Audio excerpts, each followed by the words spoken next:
Assalamualaikum warahmatullahi wabarakatuh. Alhamdulillahirrahmanirrahim. Sahabat, selamat berjumpa kembali dengan saya, channel edukasi Joko Susilo. Alhamdulillahirrahmanirrahim. Di sela-sela kegiatan kami sebagai ASN, sebagai diagnostician histopatolog, yang kali ini saya akan menyampaikan terkait dengan penyakit yang namanya paratuberkulosis yang disebabkan oleh bakteri yang Mycobacterium avium subspesies paratuberkulosis atau MAP. Nah, penyakit ini cukup banyak, prevalensinya cukup tinggi, menular, menginfeksi pada sapi, pada domba, kemudian menimbulkan kerugian cukup besar karena dia menyerang ke alat pencernakan, kemudian dia menimbulkan kerugian cukup besar karena di pencernakan ini akan menghalangi proses penyerapan pakan, kemudian menyebabkan kurus, diarenya bercampur air, setiap hari diare dan segala macamnya. Nah, sahabat, kita saksikan di layar monitor. Baik sahabat, kita lanjutkan tentang paratuberkulosis. Nah, paratuberkulosis ini disebut juga dengan Johne's disease atau JD. Jadi ini materi yang dulu disampaikan oleh Satoko Kawajisang, ada di National Institute of Animal Health Jepang, yang mana beliau fokus di penelitian Johne's disease ini. Johne's disease atau dikenal dengan paratuberkulosis ini menyebabkan enteritis atau radang pada usus, itu kronik progresif atau enteritis granulomatosa. Penyebabnya tadi sudah saya sampaikan adalah Mycobacterium avium subspesies paratuberkulosis atau MAP. Ini pada manusia ada juga yang dikenal dengan Crohn disease. Nah, Mycobacterium avium spesies paratuberkulosis ini adalah gram positif, berbentuk batang, tahan asam, kemudian bertumbuhnya lambat, sehingga kronis. Kemudian hewan-hewan yang rawan terinfeksi oleh para TB ini adalah ruminansia, yang paling banyak adalah sapi, kambing, kemudian domba, kemudian juga non ruminansia ada beberapa juga laporan, tapi yang terbanyak adalah ruminansia besar, sapi, kambing, dan domba. Nah, penularannya ini ada beberapa tahap. Pertama, bisa melalui vertikal, melalui pada kasus klinis secara vertikal masuk ke saluran reproduksi, akan menyebabkan infeksi in uterus, atau pada subklinikal secara vertikal ini juga bisa terjadi sekitar 9%. Pada kasus-kasus subklinis juga akan menularkan melalui kolostrum, ya sahabat ya, melalui kolostrum. Nah, kemudian secara horizontal ini sapi-sapi yang mengalami gejala klinis dari para TB ini, dia akan mengeluarkan pada fesesnya mengeluarkan 10/8 MAP per gram feses, dan ini akan mencemari lingkungan, mencemari tempat minum, mencemari pakan, sehingga akan menularkan ke sapi lain, kemudian akan menyebabkan sapi lain tertular, sahabat ya. Nah, ini secara umum prevalensi kasusnya, yang di Norwegia ada 10%, kemudian Irlandia 13%, kemudian di Spanyol, di Jepang sendiri ada 2,4%. Di tahun 2015 itu Amerika Serikat prevalensi kasus para TB ini mencapai 68%, dan ini hati-hati. Di New Zealand ini 60%, sahabat ya. Rata-rata New Zealand populasi sapi perahnya cukup tinggi, sahabat. Nah, ini dikenal dengan watery diare, yaitu diare yang encer terus-menerus hampir tiap hari, tubuhnya menjadi kurus kering. Nah, ini juga harus kita pelajari, akan berakibat pada penurunan produksi susu ataupun penurunan reproduksi. Nah, sahabat, ini gejala klinis yang kita benar-benar ketahui. Mungkin saja pada sapi-sapi yang setelah melahirkan ini gejalanya mirip dengan LDA atau Live Dysplasia Abomasum. Tetapi juga pada sapi-sapi yang konsumsi pakannya dengan nitrogen cukup tinggi, bisa juga diferensial diagnosanya mirip seperti asidosis. Nah, ini akan menurunkan produksi susu, juga akan menurunkan reproduksinya pasti karena BCS-nya juga rendah. Serapan intake pakannya yang dikonversi menjadi daging menjadi susu ini akan menurun, sahabat. Nah, gejala klinisnya sapi terlihat kurus, kemudian diarenya tiap hari akan kotor terus, becek terus, bercampur watery diarrhea namanya. Nah, ketika kita buka, ini adalah usus dari sapi yang sehat. Kemudian kalau yang mengalami jaundice disease mengalami penebalan, entah itu di lapisan muskularis, kemudian atau lapisan mukosanya ya sahabat. Ini mengalami penebalan yang disebut dengan granulomatosa enteritis. Nah, ini kalau di Jepang ada namanya sandal kawaji. Bentuknya seperti ini.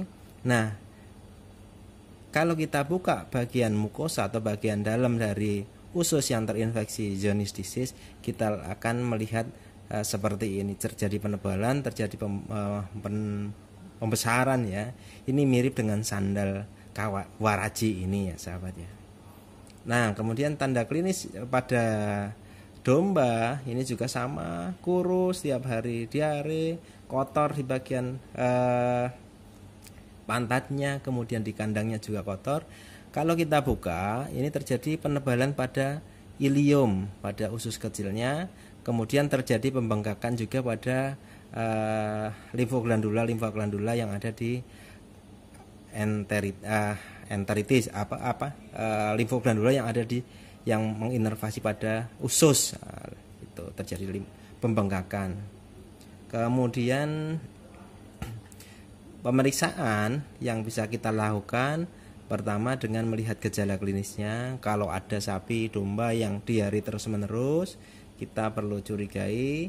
Bisa dengan metode pengujian bakteriologi dengan cara isolasi, identifikasi, dan kultur. Kemudian bisa dilanjutkan dengan pewarnaan tahan asam atau Nielsen atau di kultur tadi. Kemudian bisa juga kita mendeteksi dengan ELISA. ELISA ketika di satu populasi kita ambil ELISA-nya, kita ambil darahnya, kita tes titer antibodinya. Pada populasi yang tidak tervaksinasi tetapi muncul antibodi yang cukup tinggi, maka bisa kita lanjutkan sampel tersebut untuk uji PCR, sahabat ya. Kemudian kalau disease penyakit ini akan berbeda-beda karena ketika terinfeksi di sini dia setahun masih sifatnya silent, kemudian 2 tahun masih subklinik, baru 3 tahun dia menyebabkan gejala klinis karena memang perjalanan penyakitnya lama sahabat, dan memang dia juga sifat dan karakter dari bakterinya ini tahan asam, jadi tahan terhadap pertahanan tubuh yang berupa mekanik, kimiawi atau enzimatis yang ada di dalam saluran pencernakan. Dia tahan terhadap asam, tahan terhadap empedu. Nah, ini kemudian apa yang harus kita lakukan ketika memang di populasi ada aktif, harus kita lakukan surveillance aktif pada populasi tadi yang tidak divaksinasi. Ketika negatif ELISA, oke. Tapi kalau positif ELISA, kita lanjutkan dengan ambil mukosa rektum, kita lakukan qPCR. Jika terjadi positif, harusnya dilakukan culling. Nah, kemudian surveillance yang lainnya berdasarkan gejala klinis, kemudian ditambah juga pewarnaan tahan asam pada kerokan mukosa rektum, kemudian bisa dikultur atau kita bisa lakukan juga dengan tuberkulin tes, hampir sama dengan tuberkulosis ya sahabat. Nah, ketika terjadi positif bisa kita lakukan dengan culling. Nah, di Jepang sendiri sapi-sapi yang teridentifikasi Zoonosis disease ini produk-produknya tidak boleh dikonsumsi ke manusia. Ini karena resikonya kemungkinan besar ada risiko zoonosisnya. Nah, ini secara patologi sahabat. Secara patologi ketika penularan terjadi via oral masuk ke dalam tubuh melalui pakan yang tercemar, minum yang tercemar, ini akan masuk ke dalam saluran pencernaan. Dia tahan terhadap asam, dia tahan terhadap cairan empedu, tahan terhadap fagositosis oleh neutrofil, oleh sistem pertahanan seluler, dan dia masuk ke dalam usus. Ini masuk ke mukosa, menembus lapisan-lapisan mukosa sampai ke Peyer's patches. Nah, dia akan masuk ke situ, kemudian direspon oleh neutrofil, direspon oleh monosit. Dia tidak hancur oleh neutrofil, kemudian dia akan difagositosis akan dimakan oleh makrofag.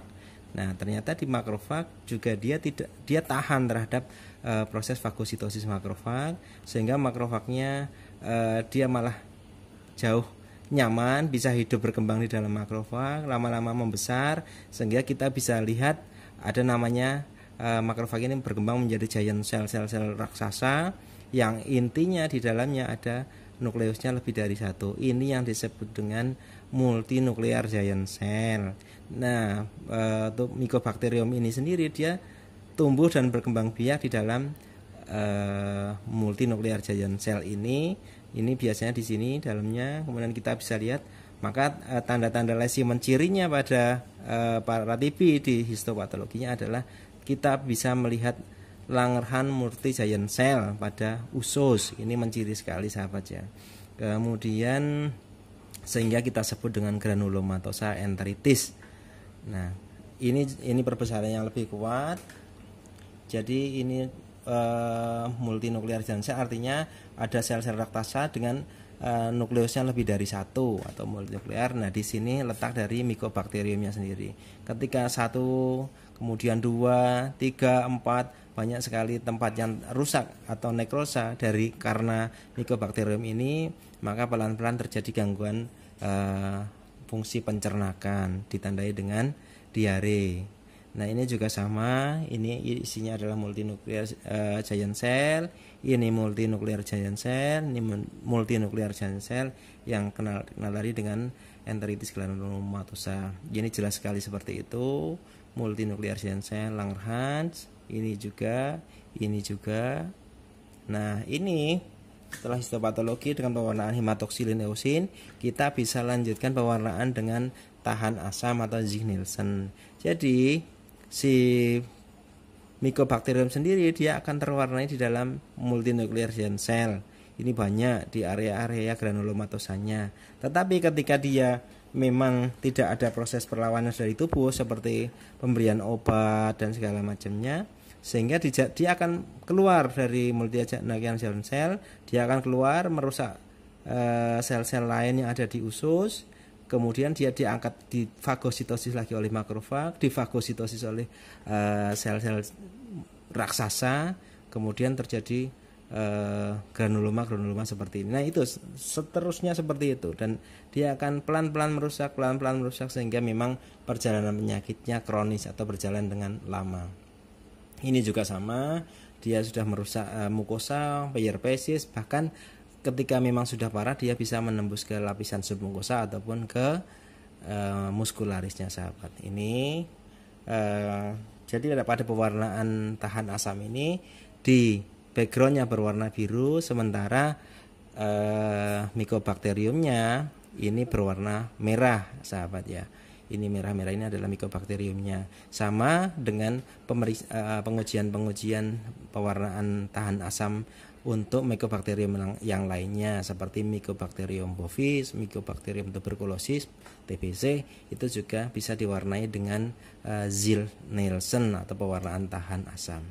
Nah, ini seperti ini sahabat, distribusinya cukup banyak, cukup parah, sehingga setiap hari menimbulkan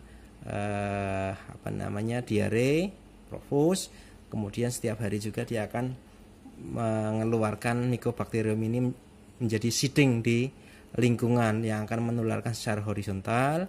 Kemudian dia juga bisa menularkan secara vertikal tadi pada saat fase kebuntingan ke fetus yang sedang dikandungnya, sehingga pedet-pedet yang lahir bisa jadi sudah terinfeksi walaupun perjalanan penyakitnya lambat, atau tadi bisa menular melalui kolostrum atau susunya. Sehingga ini salah satu yang memang harus diperhatikan jika dalam suatu populasi peternakan ini sudah ada prevalensi penyakit ini, ada kejadian penyakit paratuberkulosis, maka wajib untuk melakukan pasteurisasi susu yang akan diminumkan ke pedet supaya memang meminimalisir terjadinya penularan Mycobacterium ini melalui susu. Walaupun beberapa referensi menyebutkan jenis-jenis Mycobacterium ini pada susu walaupun dilakukan pasteurisasi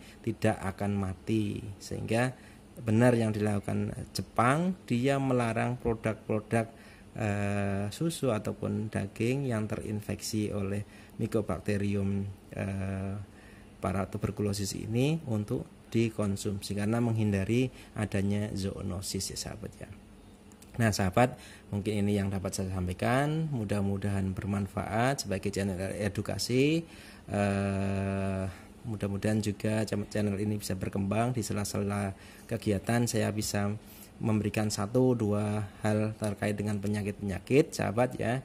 Mudah-mudahan sahabat bisa mengambil manfaat dari channel edukasi saya. Sekian, jangan lupa subscribe yang belum subscribe, kemudian share.